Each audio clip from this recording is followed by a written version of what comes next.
To make tiger tail gelato pops, we need to make both the orange whip and black licorice flavors separately, then freeze them together in layers.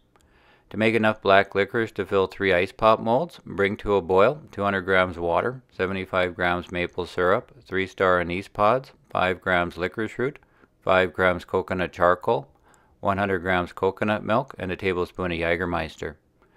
Then cover with a lid and simmer for another 5 minutes. Allow to cool and strain.